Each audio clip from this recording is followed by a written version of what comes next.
Picture this. Two rookie sensations, back-to-back years, both destined for greatness. One gets a cold speakerphone call during practice. The other gets a red carpet moment on national television with the commissioner personally handing over the trophy. Same award, completely different worlds. What you're about to discover isn't just about two ceremonies. It's about the power plays, favoritism, and politics that are quietly reshaping the WNBA behind closed doors. The disparity between how Caitlin Clark and Paige Bueckers received their Rookie of the Year awards has fans questioning everything they thought they knew about fairness in professional sports. When the details emerged, it wasn't just the treatment that shocked people. It was what that treatment revealed about who really controls the narrative in women's basketball. September 2024. Caitlin Clark is huddled with her Indiana Fever teammates during a routine practice session. Coach Christy Sides walks over with a phone.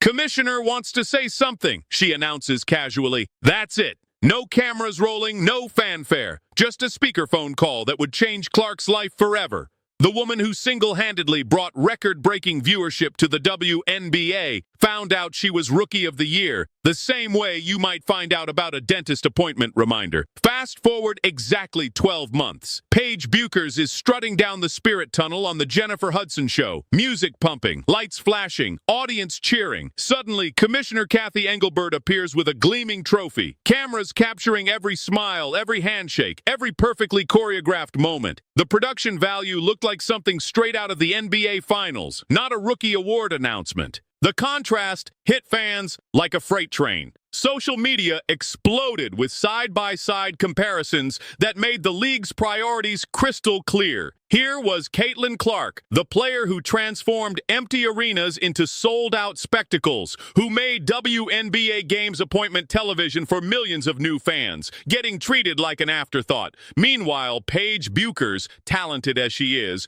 received the Hollywood treatment despite playing for the worst team in the league. But here's where it gets really interesting. The numbers behind these two rookie campaigns tell a story the WNBA doesn't want you to focus on.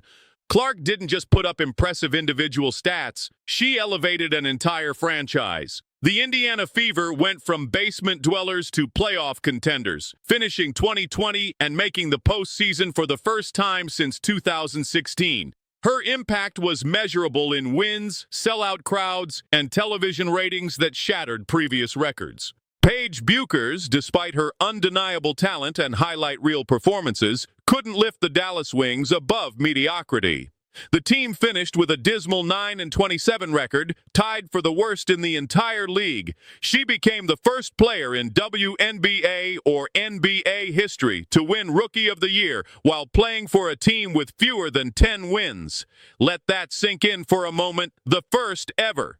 Yet somehow, Bueckers received the royal treatment while Clark got a phone call. The message was clear. Individual statistics and media narratives matter more than actual team success and cultural impact. It was a slap in the face to every fan who watched Clark drag her team to relevance through sheer force of will. The explanation everyone keeps whispering about involves three letters: UCNN. The so-called UConn Mafia has been an open secret in women's basketball for years. Former Huskies dominate coaching staffs, front offices, media positions, and endorsement deals throughout the sport. When you have that kind of institutional power, it's easier to control storylines and shape public perception.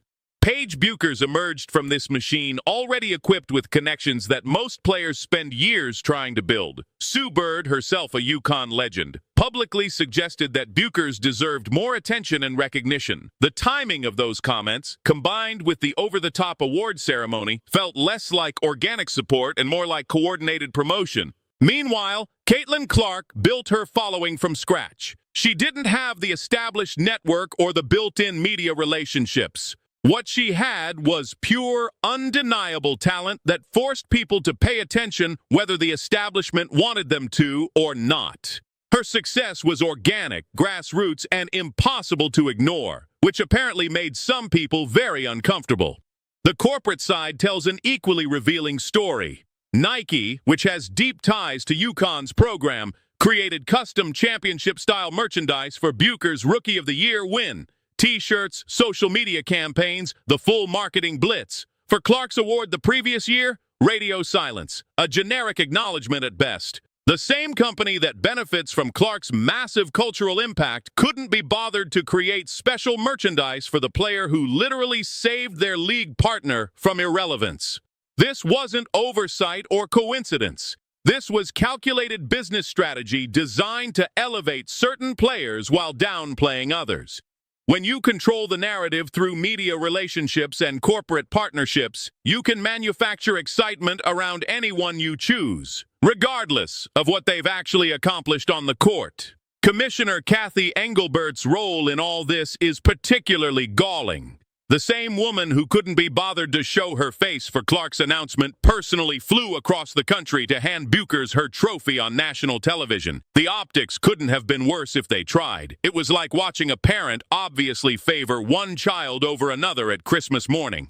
Engelbert has repeatedly taken credit for the WNBA's growth during her tenure, but everyone knows the real catalyst was Clark's arrival. Attendance doubled, television ratings skyrocketed, and mainstream media finally started paying attention to women's basketball. Yet when it came time to honor the person responsible for that transformation, she phoned it in, literally. The treatment of Sonia Citron, who finished second in Rookie of the Year voting, adds another layer to this controversy. Citron led the entire league in three-point percentage at 44.5%, played every single game for Washington, and provided consistent production night after night.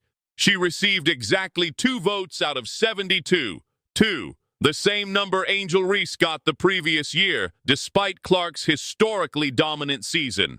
This pattern suggests that WNBA voters aren't actually evaluating performance. They're following predetermined narratives. When 70 voters look at a 9-27 record and still hand over their votes, something is deeply broken in the evaluation process. It's not about merit anymore. It's about politics, connections, and who fits the story the league wants to tell.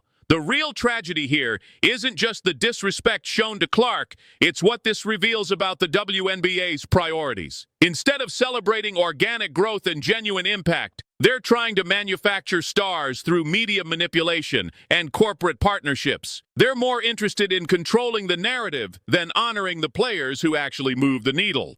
Clark's treatment becomes even more insulting when you consider her immediate impact on the league's bottom line. Fever home games averaged over 17,000 fans, merchandise sales exploded, and broadcast numbers climbed by more than 20%. These weren't abstract metrics. They represented real money flowing into a league that desperately needed it. Yet the player responsible for this windfall was treated like she was doing the league a favor by accepting their phone call. The timing of everything feels deliberately orchestrated. Bueckers won her award just as the playoffs were starting, ensuring maximum visibility and media coverage. Clark found out during a random practice session when most fans weren't even thinking about basketball. Even the basic logistics of the announcements sent a clear message about who the league considered more important.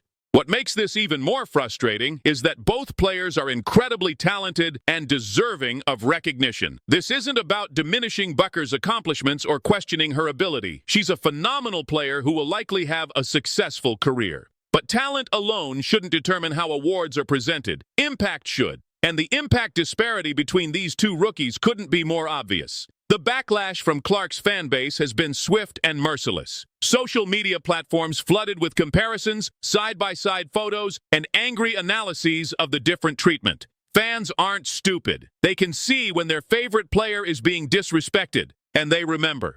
The WNBA gained millions of new supporters through Clark's popularity, but they're rapidly losing goodwill through tone-deaf decisions like this.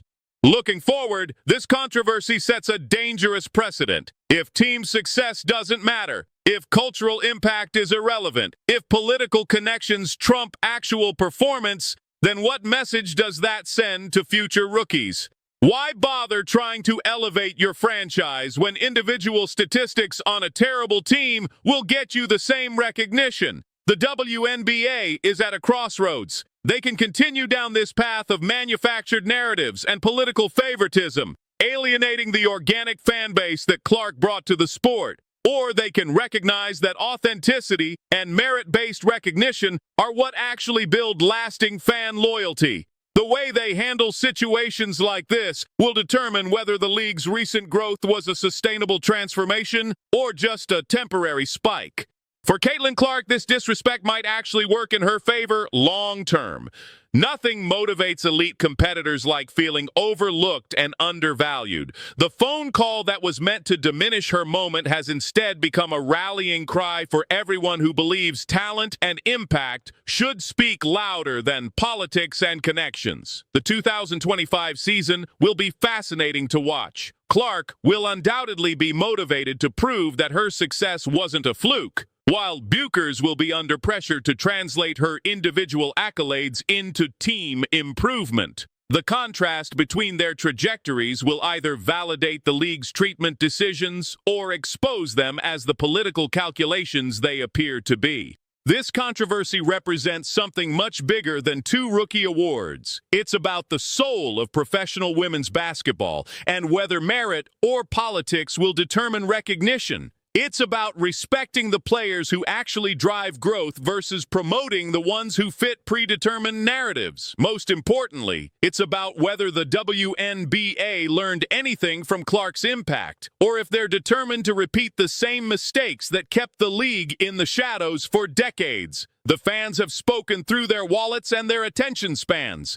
They showed up for authenticity, for genuine excellence, for players who could elevate the entire sport. The question now is whether the WNBA will listen to what their audience actually wants or continue pushing agendas that prioritize insider connections over organic star power.